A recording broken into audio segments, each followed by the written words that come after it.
My questions are in three categories: Afghan security forces capabilities, drug trade, and then thirdly, Afghan governance. Dr. Kagan, the first one's to you. As much as we want the Afghan security forces to take the lead in the defense of Afghanistan, it's their country, and they have shown vast improvements, no doubt, we still have many national security interests at stake that are too important to leave to uncertainty. You've warned that enemy expansion in Afghanistan, including ISIL, will accelerate under our current strategy. You've also argued that we must reconsider our current force posture in Afghanistan, as well as our rules of engagement that several of you have pointed out. So I ask, why is our current mission limited to only counter-terror operations against al-Qaeda and not all insurgent groups, including ISIS? And how would you assess the Afghan security forces' current capability to counter the threats it faces from ISIS, other terror groups? What should our rules of engagement be? The Afghan security forces were never built having in mind that they would have to operate under the conditions that they are now operating in, as David Sedney pointed out. First of all, the assumptions underlying their structure were that they would face a much more mild insurgency that had been beaten down significantly. That is not the case.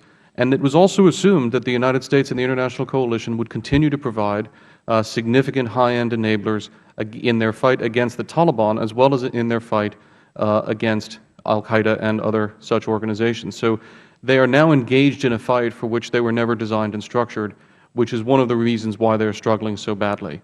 It is important for us to recognize that their primary enemy is not al-Qaeda, and their primary enemy is not ISIS, nor will it be. Their primary enemy is the group that can destroy the Afghan state. And so in this sense, to the extent that we define our only interest in Afghanistan as going after terrorists, and we limit our support to the Afghan security forces to that, we will not succeed in eliminating terrorists, because we can't do that without a partner, and our partner will die because it's not those terrorists that are threatening it.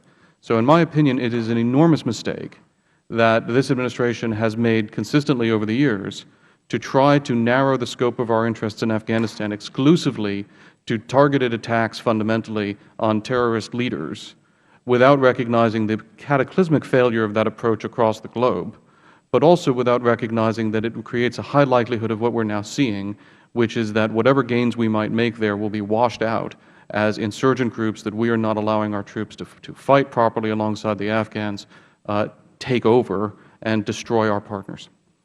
Thank you so much, Dr. Kagan. I'd like to discuss our counter-narcotics operation in country. We know that much of the profits from the illicit drug trade in Afghanistan goes to fund terror activities in Afghanistan and worldwide. However, our DEA and INL presence has been dramatically decreased there. The Afghans aren't yet fully capable of leading this kind of large-scale mission, since these two are tied together, the drug trade and terror.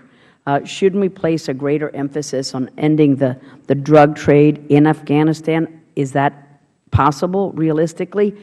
Do we go after the financing of other terror groups as part of our plan to counter and defeat them? We need to do so in Afghanistan as well. Why do we not? Is it because we don't think that that would be successful? To whoever would like to answer. Thank you, Dr. Sid. Well, others can add as well, but counter-narcotics was an area that when we were doing our counterinsurgency efforts in Afghanistan from 2009, 10, 11, and into 12, we did take some efforts there, and USAID and others have cooperated as well. What we've found by looking around the globe, however, is the only way you can effectively go after the narcotics industry is a holistic way. It's not just a security threat. It's not just the traffickers. You have to find ways to work with the farmers, give alternate crops, and you have to continue that. We did, for about 2 years, have some success in Helmand Province, where a crop substitution program, voucher program, combined with very aggressive enforcement efforts and military action against traffickers, that was making progress. But then we pulled back from that. We don't have the resources right now to carry that out. So sadly, I would say, as a consequence of our decision to pull back across the board in Afghanistan, counter-narcotics, which I agree with you on the importance of, is an area where we are just not positioned to do really much at all that can be effective. Dr. Wilder. Yeah, if I could just add on that point, I have some good news and bad news. The good news is that cultivation area decreased this year by about 19% for opium poppy, and opium production actually reduced by nearly 48%. The bad news is it doesn't seem to be a result of counter-narcotic efforts, but more due to farmer decisions, bad harvest, crop issues.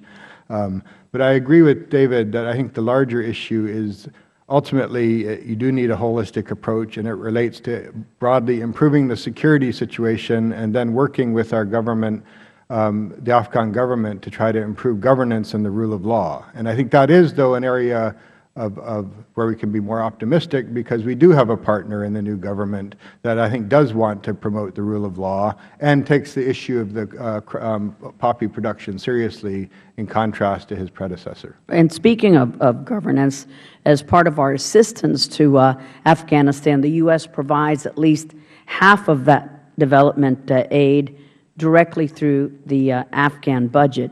How can we take steps to ensure that we are mitigating all of the risk inherent in our direct assistance? And for sure, the new management is tackling the problem of corruption. How can we help Afghanistan to step it up more?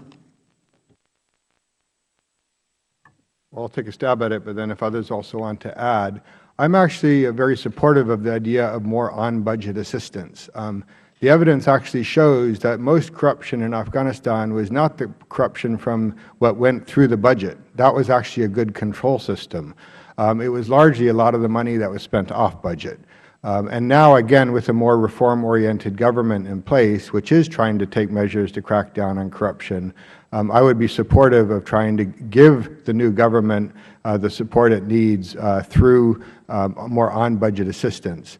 I do think, however, that the issue of performance is mixed. We have some ministers who are more reform-oriented and more effective than others, and the issue of improved government is critically important. I mean, if there's one lesson from the last 14 years in Afghanistan, it's that military gains on the battlefield are not sufficient. They really have to be matched by better governance. And I think that's where maybe with our assistance we need to have some more conditions attached of rewarding the better performing ministers and ministries and penalizing those that don't. So I do think that there is room for conditions, and I actually think President Ghani himself is supportive of this.